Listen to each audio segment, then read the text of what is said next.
यास्किन is रॉइडेड up, बोले एक बूंद मिली है, एक बूंद मिल गई, बोले ला एक बूंद ही देते।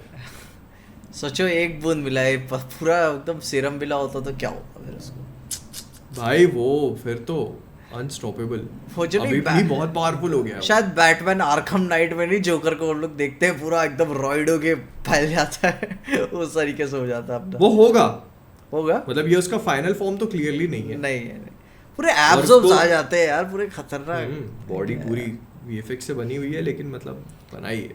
आई थिंक वो जा रहे हो थैनोस वाले मोड पे वीएफएक्स। हाँ अब मतलब अब ये क्योंकि वो भी 7-8 फीट जितना लंबा है ना, काफी लंबा है वो। हाइट दिखाएंगे ही, वो अश्वत्थामा जितना तो दिखाएंगे ही आई थिंक। मतलब दिखाएंगे उतना तो लंबा दिखाएंगे वो। मैं इसका बोल रहा था कि कमल हसन फिर नेक्स्ट मूवी में उनका सब्सटेंशियल रोल होगा। यस तो उनको फिर मोह हो सकता है। अरे उनके एक जो परिच्छेद था, मैंने लिख के अमिताभ बच्चन से भी ज्यादा मेहनत करने पड़े इस पिक्चर में जितना उन्होंने किया हुआ था। हाँ, उससे ज्यादा अमिताभ बच्चन पे मेहनत करनी पड़ी, क्योंकि फेस हो गया फिर बॉडी हो गई, करना ही पड़ेगा ना। क्योंकि देखो जैसे जितना समझ में आया कि ये वाला जो पार्ट था ये प्रोटैगनिस्ट के ऊपर फोकस करता है, जो नेक्स्ट पार्ट है वो एंटागनिस्ट के ऊपर करेगा। I am concerned about Kamal Haasan age को लेके, क्योंकि अब नेक्स्ट पार्ट जब बनेगा तो उसको और 2-3 साल तुम दे दो। तो अमिताभ बच्चन की एज को लेके भी कंसर्न होना चाहिए। बहुत नहीं, लेकिन जैसे अमिताभ बच्चन मूवी का पार्ट थे, but Kamal Haasan will be a bigger ना। नहीं मेरे ख्याल से देखो उन लोगों ने इसीलिए आई थिंक बहुत स्मार्टली इसको वीएफएक्स और वैसा एक स्टार्टिंग से इंप्रेशन क्रिएट किया हुआ है। अगर वो लोग द एक्टर को दिखाते तो अलग चीज हो जाती, बट अभी उन्होंने वो वीएफएक्स और सीजीआई का मिक्सचर रखा हुआ है, तो वो अगर उसी चीज को कैरी फॉरवर्ड करेंगे ना अगले पार्ट में तो वो एक कंसिस्टेंसी बनी रहेगी। तो अच्छा इसने वो कमल हसन ने वो आखिर में वो क्या कहते हैं वो परिच्छेद क्यों बोला कि इसमें मैंने लिख के भी रखा हुआ था कि जगन्नाथ के रथ का चक्र ऐसा घूम के आएगा, मतलब जगन्नाथ यानी कि कृष्ण। वो बोलता तो है जब वो पूरे हाथ ऐसे फैले होते हैं। हाँ, कि अपने हर फेरे में वो बस प्रलय ही साथ लाएगा, तरतराती धरती माँ के कोख से अब जन्मेगा, एक युग का अंत होगा, युग नया एक आएगा। तो अब कौन से युग नया अंत और कौन से युग की बात कर रहे हैं? उसका कॉन्सेप्ट ही यही है कि वो एक नया युग आ रहा है, स्टार्टिंग में भी बोलता है।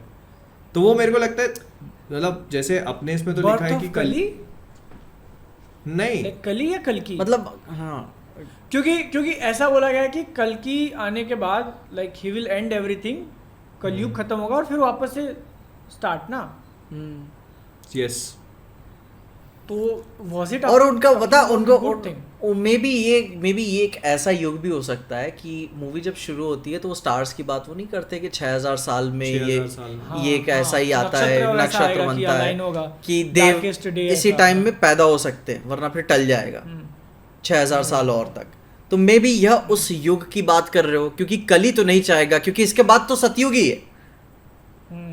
हाँ नहीं तो देखो हो सकता है कि कली उस चीज में नहीं मानता हो, या फिर यही उसकी फिलॉसफी हो कि यास्किन उस बात में नहीं मानता। उसके हिसाब से तो उसने अभी तक बर्थ नहीं होने दिया है और वो होने नहीं देगा। वो जा रहा है ना, कह रहा है कि मैं खुद लेके आऊंगा। हाँ मतलब हाँ ये बात तो क्लियर है, यास्किन अभी कली नहीं है, भले उसके अंदर कली हो, वो कली ना हो, वो कली नहीं है। और अपन को पता है, देखो ये चीज भी नहीं बताई कि वो प्रोजेक्ट के क्या है। हाँ वो भी है प्रोजेक्ट व्हाट इज प्रोजेक्ट वो। हाँ वो वाइल निकाल के वो सिर्फ खुद को रीजनरेट करने के लिए कर रहा था या उसका और भी कोई मकसद था? हाँ मतलब वो उसके तो बहुत ही सारी चीजें हैं कि मतलब वो उसने क्या पहले से ही एंटिसिपेट किया हुआ था कि अगर वो वाइल अपने अंदर डालेगा तो इतना ज्यादा हील हो जाएगा। नहीं किया होगा ना, ऑफ कोर्स नहीं। बहुत सारी चीजें प्लॉट को लेके अपने को नहीं बताई। पावर ओवर वाला होगा उसके परपंच। लेकिन जैसे कि मतलब देखो प्रोजेक्ट के सिर्फ खुद को हील करना या पावर को लेके नहीं, बल्कि कल की लेके भी हो सकता है। हाँ मतलब प्रोजेक्ट के ये हो सकता है कि वो कली को जैसा होता है ना टू ब्रिंग फोर्थ कली लेके आना। और जैसे कली का तो अभी अपन ने कुछ देखा ही नहीं है। कली के तो वो असुर होते हैं, असुर पूरी आर्मी होगी वही उसके 2 वो थे सबसे मेन, कोका विकोका। मुझे याद है कि लास्ट वीक भी अपन यही डिस्कस कर रहे थे, पिक्चर रिलीज होने के बाद भी अपन यही डिस्कस कर रहे हैं। तो ये तो है, ये मूवी करती है। देखो उन्होंने क्या किया, उन्होंने जैसे कोई भी विलन होता है ना, उसको आप स्टार्टिंग से दिखाते हो, उन्होंने क्या किया, विलन की कहानी को बीच में से पकड़ लिया, ठीक है, और बीच में से पकड़ के अपन को उसका एक छोटा सा पार्ट दिखा के बस वहीं छोड़ दिया। जितना अपने को ट्रेलर के टाइम पता था उससे 2-4 चीजें ज्यादा पता है और कुछ नहीं, बस और कुछ नहीं। तो बहुत ही स्मार्ट मूव था। किसी का मैंने कमेंट देखा हुआ था, और जबकि सुनो, और जबकि मूवी खत्म होने के बाद भी तुम ऐसा नहीं फील करते कि यार वो नहीं दिखाया ना, लाइक एक सेटिस्फैक्शन नहीं हुई, ऐसा फील नहीं होता। किसी का मैंने कमेंट देखा हुआ था, it is a good thing. हाँ, बोल रहा था कि हाँ भाई अब बता क्या है प्रोजेक्ट के, कल की कौन। कुछ भी नहीं पता ना आपको, कुछ नहीं पता भाई। तो वो खुद पूछ रहा है व्हाट इज प्रोजेक्ट के, वो तो सिर्फ यास्किन को ही पता है कि प्रोजेक्ट के क्या है, सिर्फ यास्किन को मालूम है। हाँ, और वो कहता है, बोले बताओ, कहता है कि तुझे नहीं पता, इसका मतलब कि तुझे पता भी नहीं होना चाहिए। तो मेरे को लगा साल तुझे भी तो नहीं पता है। नहीं पता है भाई। तो एक्चुअली किसी को नहीं पता, उसके काउंसलर को भी नहीं पता होगा। मे बी जब वो बेबी हंट पे आए अपने, तो वो रिवील करे कि मास्टर प्लान क्या है उसका। तो अगली पिक्चर इज लाइक ले दे के 3-4 दिन की कहानी होनी चाहिए, क्योंकि इतना पावरफुल फोर्स जब बोल रहा है मैं खुद आ रहा हूँ, and the birth is imminent, like 5 महीने हो चुके हैं, और उन्होंने बोला था कि इसका ग्रोथ फास्टर है, नॉर्मल जो 9 महीने लगते हैं उससे फास्ट है। अच्छा, हाँ, पहले पैदा हो जाएगा ना। हाँ। उन्होंने बोला था 3 दिन में वो दिन आने वाला है, वो बोला था ना। कुछ ऐसा बोला था उन्होंने, कुछ दिनों में आने वाला, कुछ दिनों में आने वाला है, तो पैदा तो होने ही वाला है। तो पार्ट 2 फिर वही कुछ दिनों की कहानी, और उसके एंड में या तो बर्थ ही होगा भाई, मार तो नहीं होना है। बर्थ तो होना है। बट जैसे मुझे लगता है ना कि तो ये ट्रिलॉजी जो है, this will not focus on कल्कि देन। तो नाम कल्कि कैसे रख दिया? नहीं, नाम रख दिया उन्होंने क्योंकि कल्कि के इट इज अबाउट सेविंग कल्कि ना, it is about bringing him.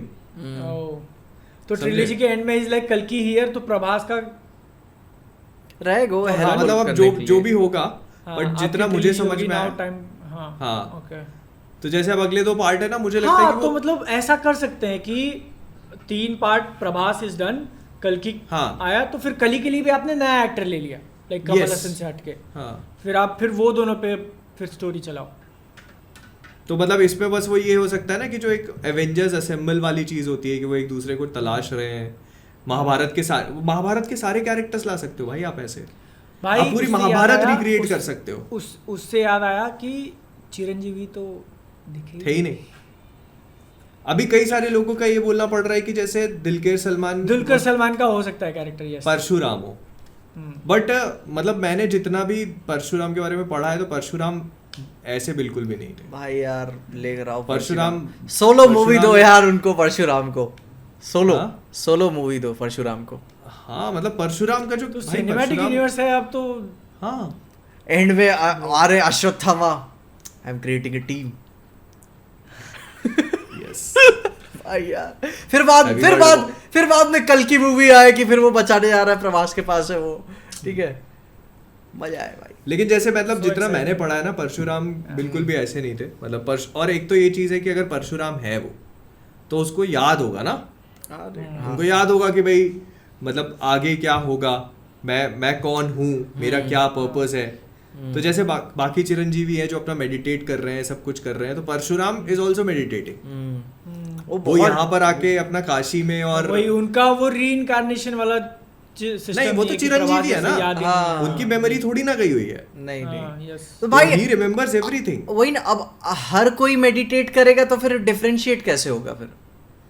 नहीं, देखो क्या रहता है कि हर कोई अपनी अलग अलग जगह पे मेडिटेट कर रहा है। अश्वत्थामा इज कर्स्ड, ठीक है, Parshuram is given a purpose. Ashwatthama को भी पर्पस दिया गया है, लेकिन उनका कर्ज भी है। तो Parshuram has also been given a purpose कि तो कल की आएगा तो उसको ट्रेन करने का काम है उनका। तो वो चीज इसके साथ में नहीं करेंगे। वो दुलकर सलमान का कैरेक्टर, मतलब तुम सोचो ना कि अगर वो चिरंजीवी है तो ये यहाँ पे क्या कर रहा है वो। और मतलब वो परशुराम भाई जब आएंगे तो पता चलेगा अपने को। इंट्रोड्यूस करो। मैं तो इमेजिन कर रहा हूँ वो बहुत डार्क मूवी, क्योंकि वॉयलेंस बहुत रहता है उनके में। भाई वो भाई एक एक्स है उनका, हाँ। वो परशुराम इसलिए बोलते हैं, वो परशु है उनका। परशु मतलब राम है लेकिन वो परशु के साथ। तो वो एक्स के साथ एंट्री होगी। वो नहीं, वो जो शायद क्या कहाँ पे यार, गॉड ऑफ वॉर के एंड में सामने खड़े हुए तो वो आज थॉर आ जाता है क्रेटोस अपने कुल्हाड़ी के साथ खड़ा है वहाँ पे। वो बस वो जैसे क्रेटोस की कुल्हाड़ी ना, बस वही वैसे ही दिखाएंगे। वो फेंक रहे वापस आ रही है और ये वो सब। और भाई वो कर दे तो पागल हो जाऊंगा मैं कसम से। अगर ये कुल्हाड़ी वापस हाथ में वाला कर दे तो भाई यार। भाई तो जब ये बो इसके साथ कर रहे हैं, ये विजय धनुष के साथ उन्होंने किया, तो व्हाई नॉट विद दैट। भाई यार मैं बता रहा हूँ, मैं अपने कपड़े उतार दूंगा ऑन कैमरा यहाँ पे अगर ये कुल्हाड़ी वापस आई तो। नहीं नहीं नहीं नहीं नहीं, हाँ तब तक क्या कुछ हो जाएगी, बॉडी बन जाएगी। हमको नहीं देखना सर, आप वो आप अपने चैनल पे करिए, पर्सनल पे। वही तो पीजे ओनली पैंट्स।